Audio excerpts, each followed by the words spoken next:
bienvenue sur Home Kitchen. Alors aujourd'hui une petite discussion sur le perron, comme il fait beau par chez moi, pour parler des shampoings vegan et des shampoings naturels, des produits qu'on utilise un petit peu dans la douche. Pourquoi choisir des shampoings vegan et c'est quoi vraiment la différence entre mes shampoings de supermarché classiques? C'est légitime de se demander c'est quoi la différence entre acheter mon DOP à Super U ou aller dans un magasin biologique pour acheter des shampoings vegan. Donc je vais vous expliquer tout ça. Moi aussi avant je me souciais pas du tout de ce genre de choses.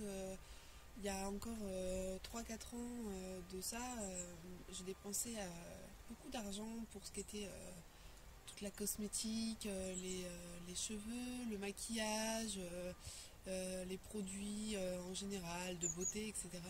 Et un petit peu comme tout le monde, je regardais beaucoup les revues YouTube des blogueuses de beauté qui parlaient des tout nouveaux produits et qui ne parlent pas vraiment de l'envers du décor, qui s'attardent beaucoup plus sur le produit qu'elles viennent de recevoir et le joli emballage, comment ça fait dans la pub, etc.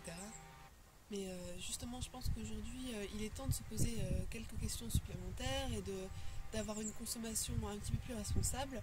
On ne va pas pouvoir tirer la corde encore très longtemps et continuer à scier la branche sur laquelle on est assis. Il faut à un moment se poser les bonnes questions et lire un peu les étiquettes et regarder ce qui se passe autour de nous pour essayer de préserver l'endroit où on est.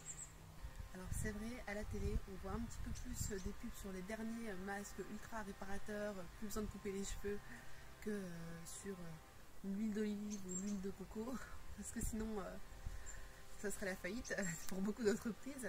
Mais la vérité c'est qu'il y a un vrai intérêt à aller vers du naturel, aussi bien pour vous, pour votre porte-monnaie, pour votre cheveux. Ça apportera beaucoup plus de choses de se tourner vers du naturel.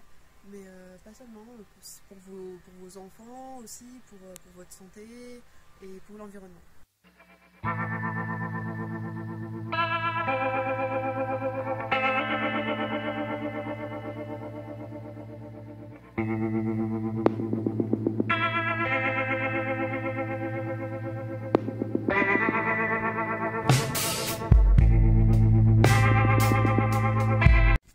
Déjà la première chose, c'est que les produits véganes ne sont pas testés sur les animaux.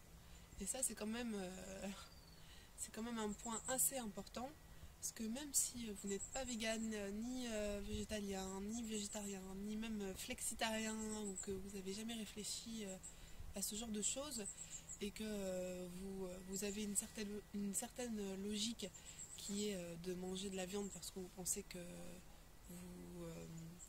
vous ne pouvez pas vous en passer, que vous allez être en mauvaise santé si vous ne mangez pas de viande, ce qui n'est pas mon opinion, mais si vous avez cette logique, ça appartient à une certaine logique de raisonnement que de se dire que c'est entre guillemets pour vous, pour survivre. Mais si vous utilisez des shampoings qui sont testés sur les animaux, ça appartient à quel genre de logique de faire mourir des animaux, d'être responsable de la mort de cruauté sur animaux, juste pour se shampouiner les cheveux. Parce que là, c'est pas une question de survie ou de bonne santé ou de chambouler le quotidien, c'est juste une question de bêtise en fait, puisque les shampoings qui sont non testés sur les animaux sont pas plus chers. C'est juste qu'ils sont vendus pas forcément au même endroit, mais bon, c'est pas encore quelque chose d'inaccessible.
manger de la viande pour être en bonne santé, que c'est votre opinion personnelle, que je ne peux pas vous faire changer d'avis. Au moins, ça appartient à un certain raisonnement. Mais que des animaux souffrent juste pour qu'on puisse se mettre du shampoing sur la tête, là il n'y a aucun raisonnement, c'est juste inutile. Et en plus il y a tellement d'études qui montrent que des produits qui sont testés sur des animaux ne servent à strictement rien, puisque un chat, chien, singe, lapin ou tout autre animal ne réagira jamais de la même façon qu'un humain, puisque tout simplement ce sont deux êtres complètement différents. Et même si on leur trouve parfois des similitudes, ils pourront développer quelque chose qu'on ne développera pas, et on pourra développer quelque chose que eux ne développeront pas. Donc ça n'a strictement aucun intérêt de torturer des animaux pour voir comment ils réagissent, et en plus de donner de l'argent pour qu'on continue à faire ça.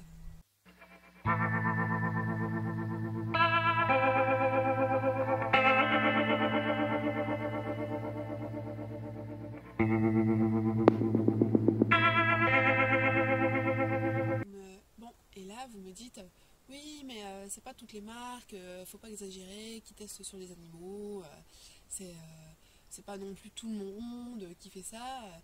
Et moi je vous dis, mais détrompez-vous, il y a beaucoup de grandes marques, quasiment toutes les plus connues, et plein de groupes, même pas seulement pour les shampoings, même pour les dentifrices, les déodorants, les aérosols, plein de choses. Il y a beaucoup de marques qui testent sur les animaux et qui n'arrêteront pas demain, et nous on continue de donner de l'argent pour ça, donc il est temps de boycotter ces marques. Et donc je vais vous passer une petite liste. Je vais vous passer une petite liste là dans la suite de la vidéo, avec tous ces groupes de grandes entreprises qui testent sur les animaux, qui sont responsables tous les jours de milliers de morts d'êtres vivants. Et comme ça, vous pouvez voir si vous avez chez vous ces produits, ou si vous voulez encore les acheter, malgré que vous sachiez ce qu'ils font. Sachez, savez je sais plus.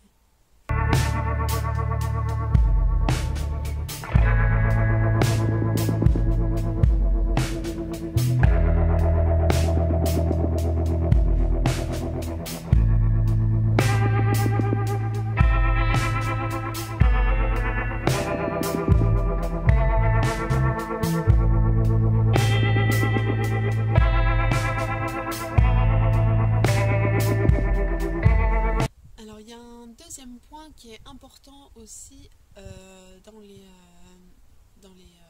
shampoings ou les produits cosmétiques en général, ou tout ce qu'on fait partir dans la douche, c'est le fait d'être biodégradable.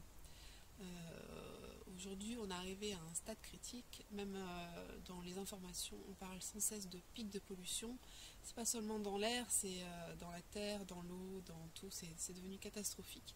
Et si on se renvoie la balle chacun les uns les autres, en se disant que c'est pas nous, ou que c'est pas de notre faute, ou que ça doit pas commencer par nous, le changement c'est d'abord aux grandes entreprises, ou que c'est pas si grave, etc. Tous ces genres de phrases et d'excuses pour en fait ne jamais commencer à changer, et toujours repousser la limite un petit peu plus loin, on va jamais y arriver en fait. Je pense que pour aller de l'avant, et je pense qu'on va de l'avant, même si aux informations on essaye de nous dire que tout est foutu et on est dans la muise jusqu'au cou. Moi je suis super optimiste, j'ai foi en l'humanité, même s'il y a énormément de choses horribles qui se passent. Et tout ça pour en venir où? Là je m'égare complètement. Tout ça pour en venir au fait que tous les produits qu'on utilise et tout, on peut faire en sorte que ça ait un petit peu moins d'impact sur la nature, sur l'environnement, sur les animaux, sur plein de choses. Et ça a un intérêt aussi pour nous, parce qu'aujourd'hui les stations d'épuration, elles ne peuvent pas trier, elles ne peuvent pas enlever tous les produits toxiques qu'on déverse chez eux. Leurs filtres ne peuvent pas enlever tous les produits chimiques qui arrivent. Et donc les cocktails complètement toxiques qui arrivent là-bas finissent par se déverser en plus petite partie peut-être, mais finissent quand même par arriver dans les ruisseaux, dans les mers. Si vous mangez encore du poisson, sachez qu'il y a beaucoup de poissons maintenant qui sont empoisonnés. La faune aquatique, elle en a pris un sacré coup. Et même nous, l'eau du robinet, etc., la qualité de l'eau du robinet, maintenant, elle baisse d'année en année. Et c'est aussi à cause de tout ce qu'on déverse sans vergogne dans nos eaux, en pensant que c'est pas si grave. Et aujourd'hui, il y a plein de marques qui notent derrière leur shampoing ou qu'ils ont des logos comme quoi leur produit est complètement naturel, qu'il est biodégradable et que ça n'a aucun impact sur la nature. J'essaierai de faire des tutos aussi parce que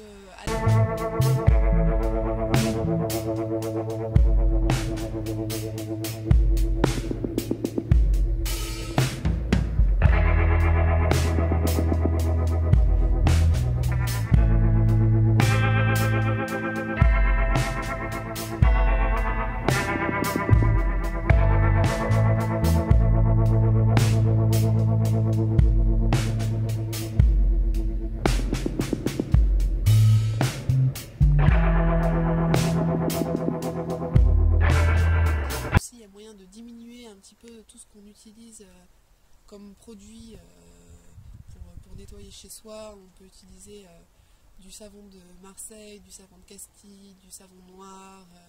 On peut faire énormément de choses avec le même produit. On peut faire de la lessive soi-même. On peut essayer de limiter un petit peu toutes les cochonneries qu'on utilise et rendre même nos enfants un petit peu moins allergiques, parce qu'aujourd'hui il y a des générations qui sont en train de se former d'enfants allergiques et asthmatiques à beaucoup de choses. Moi-même je suis allergique à plein de produits, aux acariens, à certains poils d'animaux, aux graminées, à la poussière, à énormément de choses. Ça me pourrit la vie, l'asthme, etc. C'est très très handicapant. C'est pas handicapant au point d'avoir une maladie grave, mais c'est très chiant dans le quotidien. Et c'est en partie, et moi j'en suis persuadée, à cause de tout ce qu'on finit par développer, de tous ces cocktails de produits qui stagnent dans l'air, qu'on respire chez nous. Et alors évidemment, c'est pas la première chose à laquelle on prête attention quand on achète un produit, mais franchement, ça prend une minute. Après, une fois que vous connaissez ce produit, vous pouvez racheter le même, vous savez où l'acheter, vous pouvez même le fabriquer vous-même. Il y a plein de tutos sur YouTube pour faire ces savons soi-même, tout ça. C'est plus du tout quelque chose de super compliqué ou quoi. Et si vous n'avez pas envie de vous essayer au DIY, vous pouvez tout simplement essayer de regarder, même en grande surface, les liquides vaisselle, les lessives ou tout ce qu'on déverse dans l'eau, si c'est biodégradable, parce que c'est noté sur les emballages. Et franchement, c'est un vrai plus, je pense, pour un produit.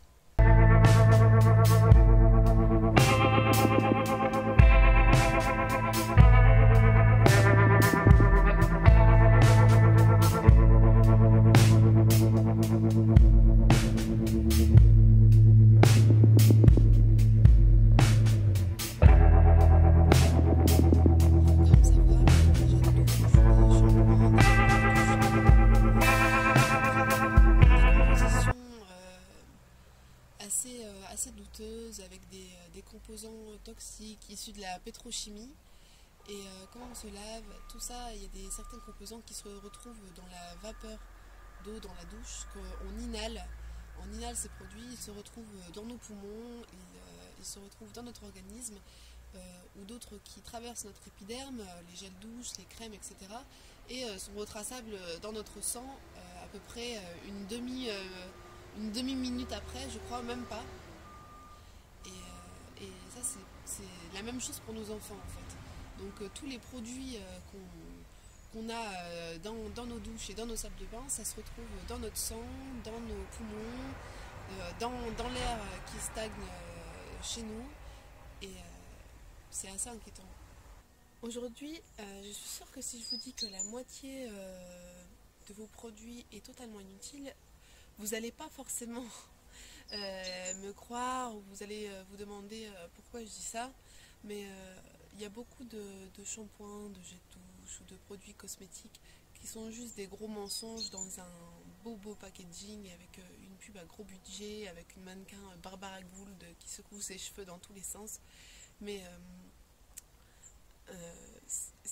tous ces produits, ils n'ont strictement aucun intérêt pour les cheveux et ils ne réparent pas vos cheveux et ils ne nourrissent pas vos cheveux et ils ne servent à rien.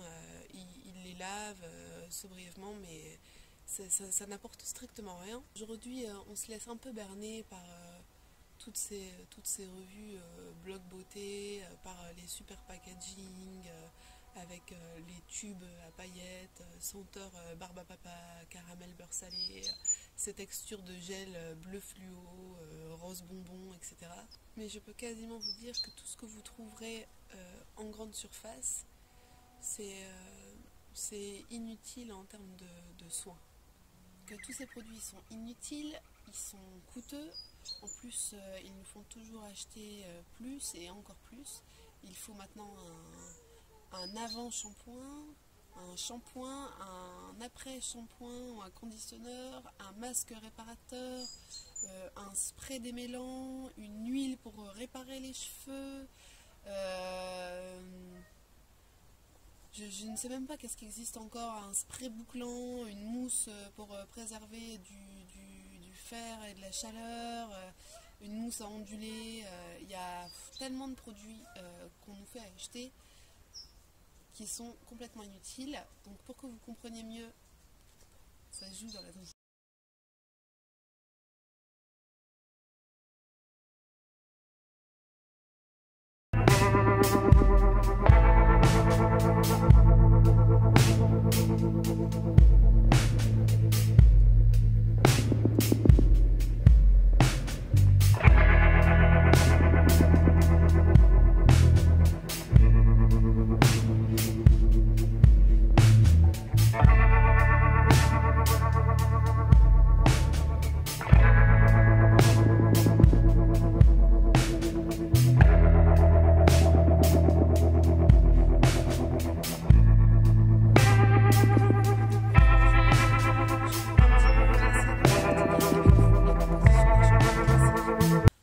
Dans un shampoing classique, il y a 70% d'eau. Donc les trois quarts, un peu plus des trois quarts de la bouteille, c'est de l'eau. Ensuite, il y a 20% de tensioactifs. Donc les tensioactifs, c'est quoi? C'est ce qui va constituer la base lavante en fait. Ça va être le savon. Donc il y a des tensioactifs qui sont doux et d'autres qui sont très irritants, qui sont des tensioactifs bas de gamme, bon marché, qui sont même parfois retrouvables dans les garages pour nettoyer les voitures ou les sols et qui sont retrouvables dans les shampoings. Donc c'est assez alarmant. Et ensuite, il y a 5% d'épaississant, donc ce qui va donner un petit peu cette texture de gel qu'on aime bien, qui va faire mousser, etc. Parce que pour nous, dans notre cerveau, si ça mousse bien, alors c'est que ça lave bien. Et des conservateurs, des colorants, etc. Et ensuite, il va avoir environ 3 à 0,5% de principes actifs. Les principes actifs, c'est quoi? C'est ce sur quoi la marque va communiquer sur votre bouteille de shampoing. Donc, shampoing à l'avocat, aux œufs, ou à l'huile d'amande douce, au lait de je ne sais quoi, etc. etc. Et donc, ce principe actif, il va en avoir 0,5% à 2 ou 3% pour les marques qui veulent faire un effort dans leur bouteille. Donc, si je vous disais que maintenant, ce pourquoi vous choisissez votre produit, quand vous sentez l'odeur de la bouteille, quand vous regardez c'est un shampoing à quoi, etc., que vous marchez longtemps dans vos rayons, comme ma maman le fait, en fait, c'est un petit peu tous les mêmes compositions, de l'eau, une base lavante, bon, pour la plupart assez irritante, on en parlera plus tard, et 0,5% de ce qui est promis sur la bouteille.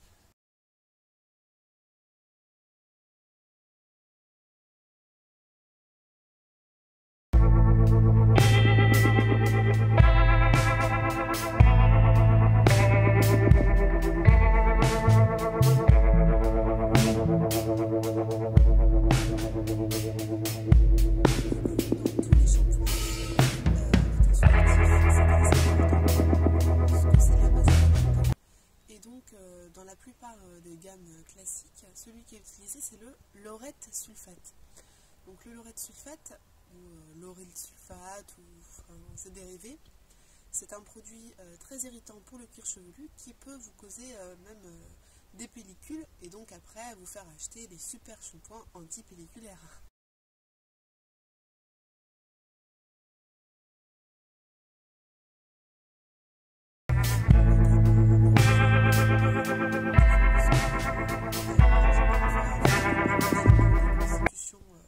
Sans parabènes, en fait avec des dérivés de parabènes derrière, donc techniquement c'est sans parabènes, mais derrière il est marqué méthylparabène, propylparabène, donc c'est juste des dérivés tout aussi nocifs qui sont utilisés. Un tensioactif extrêmement irritant qui va vous décaper le cuir chevelu, qui est utilisé dans 60%, 70% des shampoings. Donc vous pouvez regarder votre bouteille. Après il y a les fabricants qui jouent un petit peu aussi sur l'insatisfaction constante qu'on peut avoir les femmes sur nos cheveux, sur notre grain de peau, sur plein de choses. Quand on a les cheveux raides, on voudrait les avoir bouclés. Quand on les a bouclés, on voudrait les avoir raides. Quand c'est l'un l'une l'autre, on aimerait bien les onduler. Bref, on n'est jamais très contente, donc on nous rajoute toujours une foule de produits en jouant un petit peu sur ce petit truc qu'on a. Et donc il faudrait aussi se remettre dans le vrai contexte qu'un shampoing c'est pas fait pour vous déstructurer le cheveu, vous faire attraper une forme qu'il n'a pas, ou vous faire sentir la barbe à papa, le cordon bleu et tutti quanti. Un shampoing à la base c'est fait pour laver et éventuellement ça donne aussi une bonne odeur après à vos cheveux, mais une odeur plutôt naturelle. Donc il faut replacer ça aussi dans le contexte. On ne peut pas exiger d'un shampoing naturel qui donne une odeur de fraise tagada, qui vous raidisse les cheveux, qui vous les fasse super shiny, etc., et que vous ayez un brushing comme la mannequin qui a passé 2 heures à se faire coiffer les cheveux par un professionnel pour la pub. Ça, c'est pas possible. Donc il faut aussi se remettre un petit peu dans le vrai but à la base de ce pourquoi est fait un shampoing.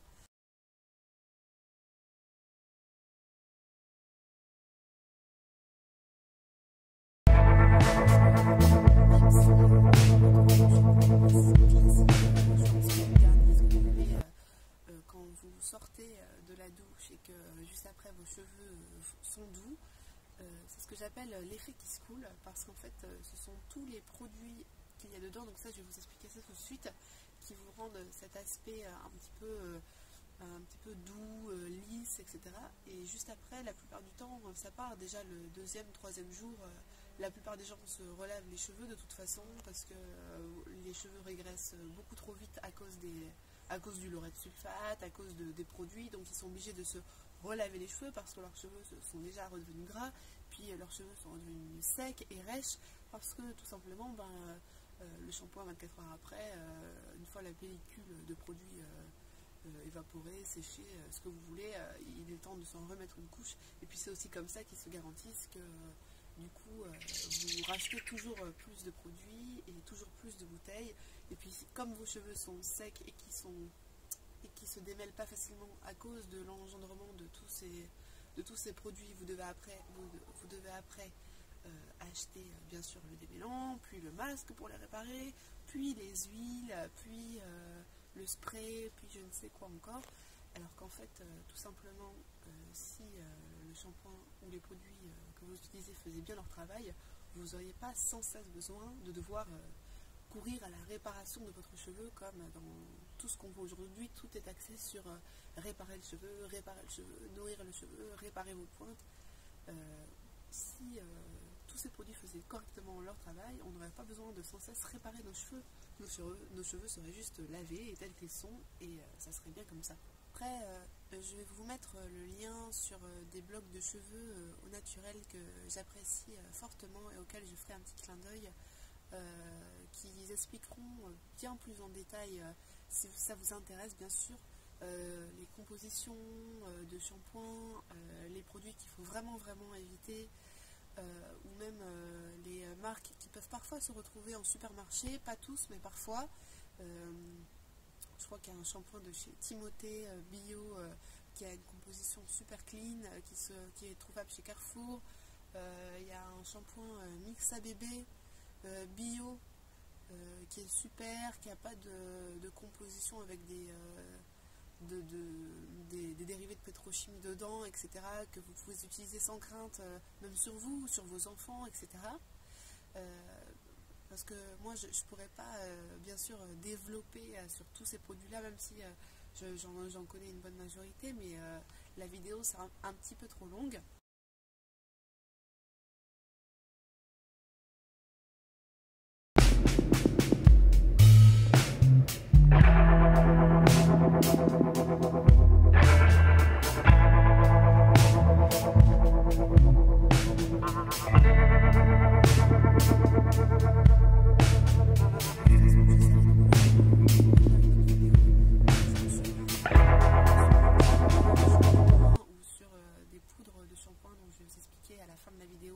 Parce qu'il n'y a pas que les shampoings pour se laver les cheveux. Il fut un temps où les femmes n'avaient pas de shampoing ou de bouteille pour aller chez Carrefour ou quoi que ce soit. Ils se lavaient les cheveux par d'autres moyens et ça marchait très bien. Donc en plus, toutes les filles qui utilisent des extensions ou ce genre de choses, sachez que le cheveu indien qu'on dit le plus fort, le plus sain, le plus soyeux, etc., qu'on utilise à chaque fois pour toutes ces extensions, ce sont à la femme des femmes qui, dans leur pays, n'utilisent pas les shampoings L'Oréal ou Elseve, etc., pour se nettoyer les cheveux. Ils utilisent justement des choses tout à fait naturelles dans leur pays, et regardez le rendu sur leurs cheveux. Enfin, honnêtement, ce sont les cheveux les plus forts et connus pour être les plus résistants et les plus volumineux au monde. Donc c'est pas juste leur génétique, c'est aussi la façon dont ils traitent leurs cheveux.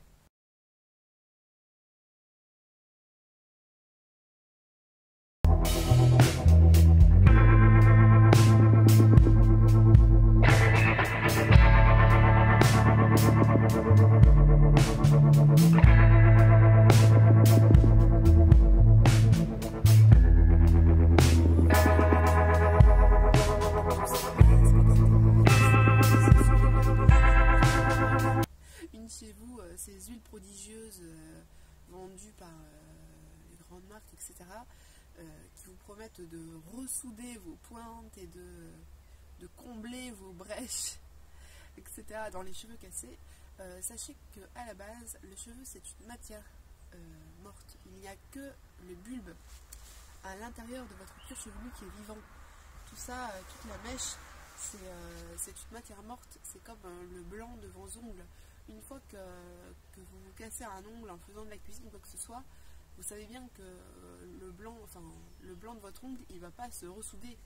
Il va repousser, mais une fois que vous êtes cassé l'ongle, il ne va pas se ressouder et rien ne va faire que même si vous rajoutez du vernis par au-dessus, votre ongle il sera quand même cassé. Donc le cheveu, c'est pareil. Si vous avez les cheveux aux pointes complètement foutus ou que vous avez des fourches, il n'y a rien, même la super huile que vous allez acheter très très chère, qui va vous les ressouder.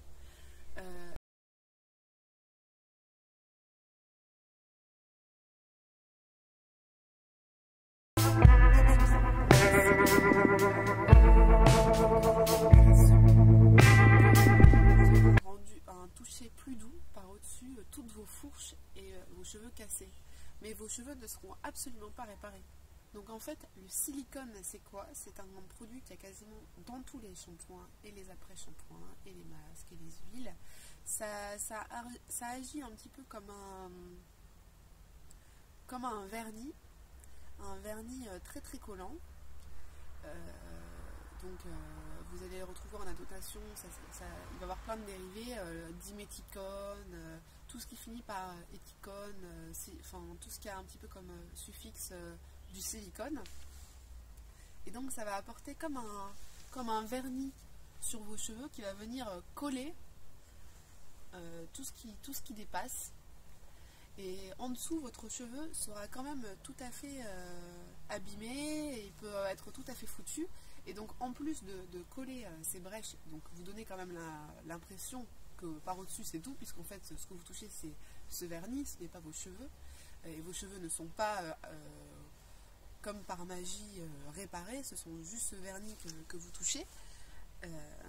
Et bien il va empêcher, si vous faites par exemple un bain d'huile, il va empêcher de pénétrer, puisqu'en fait il va avoir une action occlusive, c'est-à-dire qu'il va imperméabiliser vos cheveux aux vrais soins.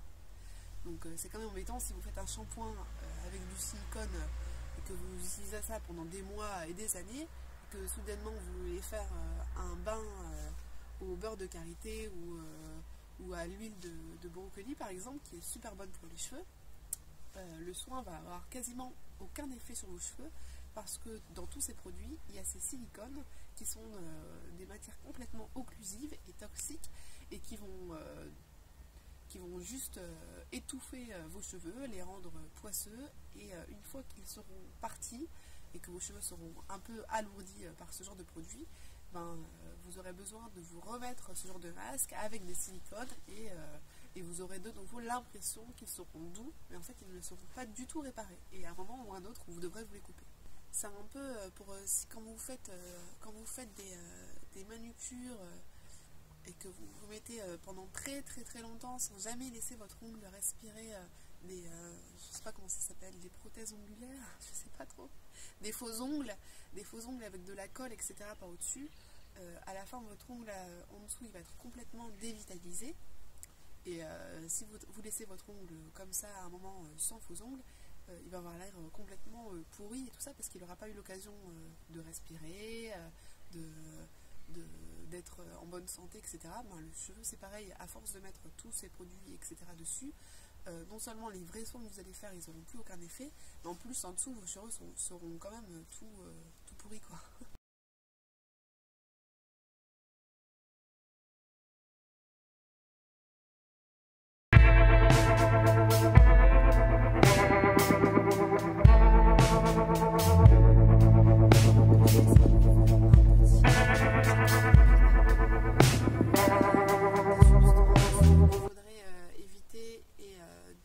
Néfastes qu'ils ont, mais par contre sachez que ce que je vais vous dire c'est que le sommet de l'iceberg, parce qu'en vérité il y a énormément de produits qui sont toxiques, et je vais vous mettre pour ça le lien pour aller un petit peu faire votre propre petit chemin d'information si ce sujet vous intéresse, et de faire vos propres recherches pour vérifier tout simplement ce que je dis. Donc en un, on a les silicones qui ne nourrissent en aucun cas le cheveu, qui donnent une fausse apparence de lissage, qui ont un effet occlusif sur le cheveu, et qui, pour ne rien gâcher, ne sont pas biodégradables et polluent. En deux, on a ce qu'on appelle les quaterniums.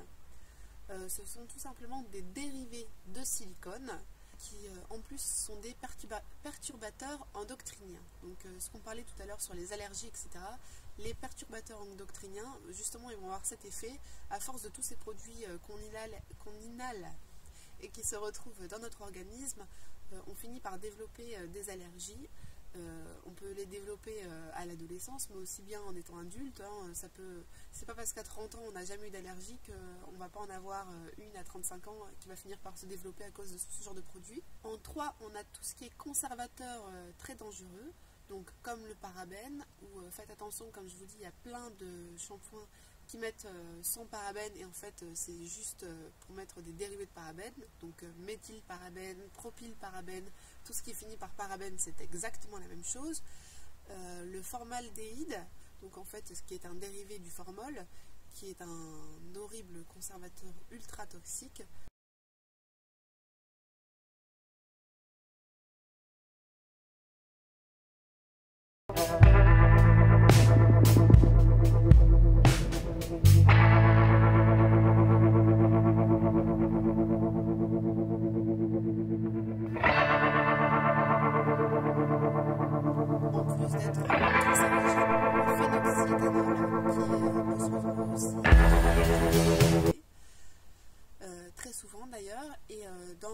conservateur de shampoing qui est toxique notamment pour le foie. Le bérantrimonium chloride et tout ce qui finit par nium chloride, centrimonium chloride, ce genre de choses, c'est également un conservateur très toxique. On va avoir les huiles minérales qui ne sont pas à confondre avec les huiles végétales, qui n'ont rien à voir, qui sont donc les huiles minérales ou la paraffine, qui sont des dérivés directs de la pétrochimie, qui viennent de l'industrie du pétrole, tout simplement, qui ne sont ni plus ni moins que des mélanges d'hydrocarbures. Donc, bon, si vous voulez vous mettre ça sur la tête. Et enfin, comme on en parlait tout à l'heure, les tensioactifs irritants tels que le laureth sulfate, qui notamment est utilisé pour aussi nettoyer les garages.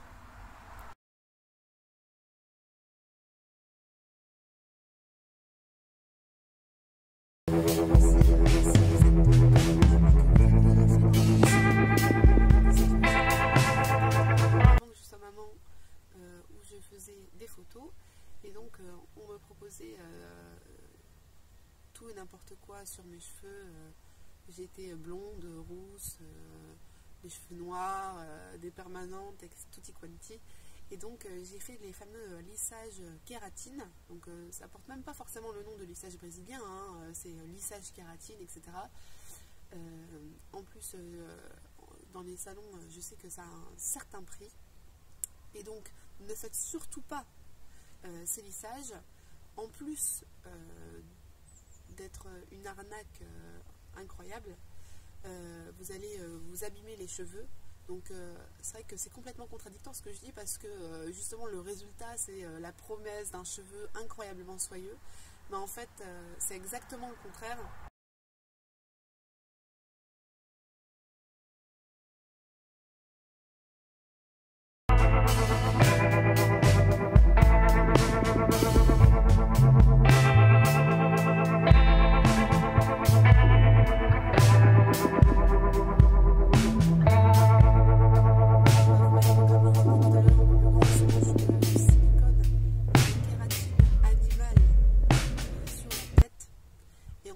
Fixer tout ça avec une chaleur très haute température pour brûler ce vernis sur vos cheveux et le cristalliser en quelque sorte. Et donc votre cheveu va complètement être déstructuré et ce qui va repousser en fait va être tout à fait normal. Donc tous les 2 mois, pour ne pas avoir de démarcation d'un cheveu normal, sain, qui va peut-être onduler après la douche ou avoir une action vivante, eh bien vous devrez refaire le lissage brésilien pour assurer, et même de toute façon pour continuer les pointes, parce qu'au fur et à mesure, comme je vous ai expliqué, le silicone, ça s'en va comme un vernis qui s'écaille, en fait, tout simplement. Donc vous devrez le refaire tous les 2-3 mois. Bon, après, il y en a certaines qui auront plus de chance, qui devront peut-être le faire que tous les 5 mois. Mais à la fin, quand un jour vous arrêterez de les faire, parce qu'en plus ça a un certain coût quand même, donc si en même temps que vous dépensez 150 € tous les 2-3 mois, bon, à un moment peut-être vous allez vouloir arrêter de les faire, vous allez récupérer vos cheveux dans un très piteux état, et vous allez être obligé de vous en couper une bonne partie. Vous allez avoir beaucoup de mal à les démêler. Donc moi c'est ce qui m'est arrivé. J'avais les cheveux en dessous de la poitrine qui m'arrivait quasiment au nombril. J'ai fait un lissage brésilien pendant 8 mois je crois. Et donc forcément à la sortie j'étais super contente. Enfin, c'était pas un lissage brésilien, c'était un lissage kératine, mais c'est exactement la même chose, parce que les cheveux sont super lisses, forcément, parce qu'ils ont été complètement cassés, donc en fait ils sont juste lisses comme des baguettes. Ils étaient super doux, etc., etc. Mais bon, après que cet effet passe, il faut toujours y revenir, il faut toujours le refaire. Puis une fois qu'on décide d'arrêter net, tout simplement on se retrouve avec des cheveux, voilà, avec cette impression de vernis écaillé. Il faut essayer de réparer son cheveu à fond. Les pointes, enfin c'est même pas la peine, c'est même plus des pointes, il faut couper 10 cm sur le cheveu, et en fait ça n'a strictement rien apporté en fait.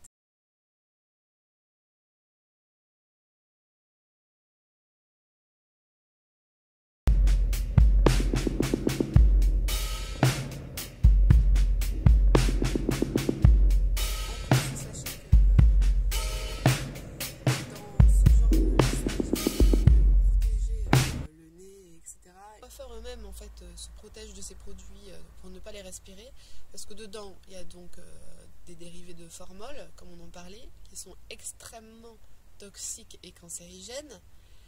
Et en plus de ça, il y a de la kératine animale. Donc si vous ne savez pas encore, la plupart des lissages kératine, ce sont de la kératine animale, c'est-à-dire, comme vous savez, la kératine est naturellement présente dans notre cheveux, nos ongles, etc. Ben, c'est exactement pareil pour les animaux. Donc pour en fait vous apporter de la kératine, on ne va pas aller prendre des ongles d'humains forcément ou de cheveux de personnes. On va aller prendre de la kératine animale, on va aller acheter ça dans des abattoirs, donc des sabots, des plumes, des enfin des griffes.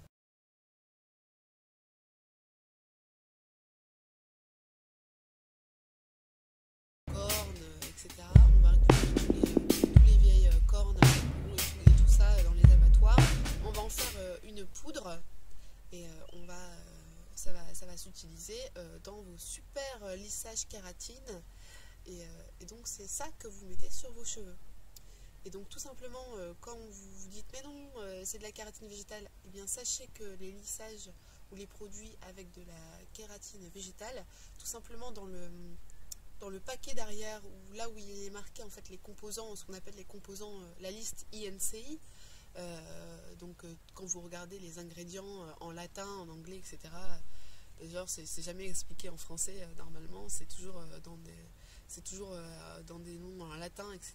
Donc ça facilite pas la compréhension, mais quand vous regardez dans la liste des ingrédients INCI, tout simplement, il n'est pas marqué vegetable kératine par exemple, il est marqué hydrolyzed protéines.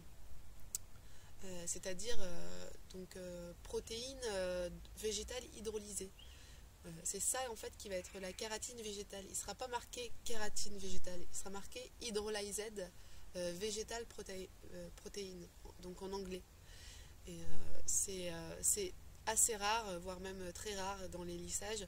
En général, beaucoup de lissages utilisent de la kératine animale parce que c'est ce qu'il y a de plus rentable pour eux, parce que forcément ils récupèrent les débris dans les abattoirs, donc forcément c'est très rentable pour leur marque. On vend ça 150 € le lissage à la kératine, et à côté c'est que des choses horribles. Alors, je vais terminer par vous mettre une petite liste de quelques marques auxquelles je fais confiance. Bon, sachez que je ne fais pas de placement de produits, donc il n'y a aucun risque là-dessus. De toute façon, vous devez voir que j'ai que 200 abonnés et quelques. D'ailleurs, je vous remercie tous de vous être abonnés. Pour moi, même si il n'y a que 200 abonnés, ben, moi je suis super contente. J'ai pas besoin d'avoir 5 millions pour dire merci. C'est déjà génial. Donc tout ça pour dire que je ne fais pas de placement de produits, mais que c'est simplement des marques que moi j'achète moi-même et qui sont des compositions clean, qui sont bio, de composition naturelle, qui sont véganes, non testées sur les animaux et biodégradables. Donc c'est que du plus que moi j'ai testé et que je trouve pas mal. Donc ça peut être bien pour commencer, parce que des fois on est un petit peu perdu. Et aussi c'est pas parce qu'un shampoing a le logo vegan, même si aujourd'hui on peut dire que les produits véganes ont plus une tendance quand même à aller vers le naturel et le biologique. Ça c'est quand même, faut quand même reconnaître que même nous en tant que véganes, en ne consommant plus de produits animaliers, on essaye aussi en même temps d'assainir un petit peu notre mode de vie, nos produits. Forcément on mange plus de légumes, on mange plus de fruits, plus de produits frais, moins de produits industriels. C'est une tendance naturelle vers laquelle on a envie d'aller, forcément, parce que en s'intéressant à ça, on s'intéresse finalement à tout un univers. Donc c'est pareil pour les shampoings véganes en général. Les marques essayent d'aller vers des choses plus ou moins naturelles, mais cependant, comme par exemple pour les produits bio, ça ne veut pas tout le temps dire que la composition est géniale ou qu'il n'y a pas des petites choses qui sont dérangeantes là-dedans. Donc moi je vais vous donner une première liste pour moi de produits qui n'ont pas grand-chose à se reprocher.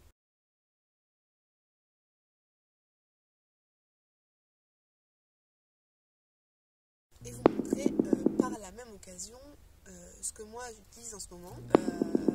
Celui qui va bientôt être terminé, c'est le shampoing Lavera. Je ne sais pas si on voit avec le soleil.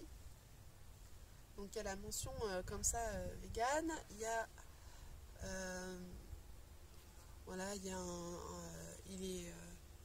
a le logo bio, il est certifié 100% sans silicone, paraffine, phtalate, microbilles de plastique, huile minérale, parabènes, sans OGM, sans substances synthétiques comme des parfums synthétiques, des colorants ou des conservateurs toxiques.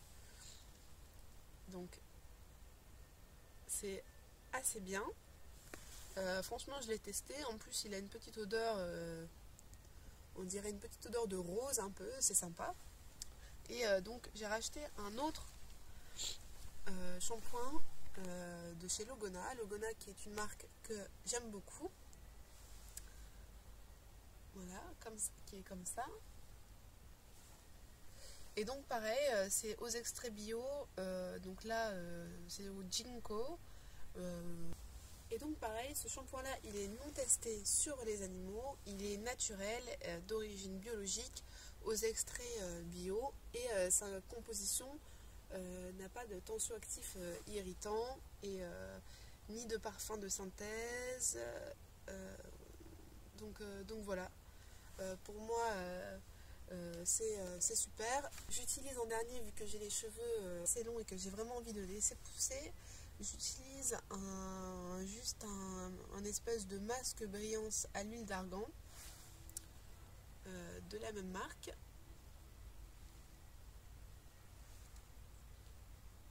Voilà. Qui est aussi biologique, à l'huile d'argan et à l'abricot. Et franchement, je vous recommande parce que j'ai testé plusieurs après-shampoings, mais j'aimais pas trop la texture. Et celui-là, en plus d'être très doux, il démêle super bien. J'espère que cette petite vidéo vous aura plu dans mon jardin. J'espère que ça vous aura interpellé, même si, comme je vous dis, je ne peux pas énoncer tous les produits toxiques, parce qu'aujourd'hui, maintenant, il y en a tellement, mais je pense vous refaire une vidéo sur d'autres sujets, par exemple, avec quoi je fais ma lessive, ou avec quoi on peut laver sa maison avec 2-3 produits très simples. J'espère que vous allez regarder un petit peu plus les étiquettes de ce que vous achetez. J'espère que vous allez boycotter les marques qui torturent des animaux juste pour qu'on puisse se shampouiner les cheveux ou se mettre du rouge à lèvres. J'espère que ça vous donnera aussi envie de donner la chance ou de suivre plus de blogs beauté ambiance naturelle, et un petit peu moins de sujets marketing qu'on essaye de vous vendre. Et à bientôt, on se retrouve très vite. Room tour, et moi je fais jardin tour. Et on est quand même le 15 décembre. C'est quand même magnifique. N'oubliez pas de vous abonner, et bientôt on se retrouve pour une petite vidéo Noël en bord de mer avec une décoration de Noël DIY, et on se retrouve bientôt.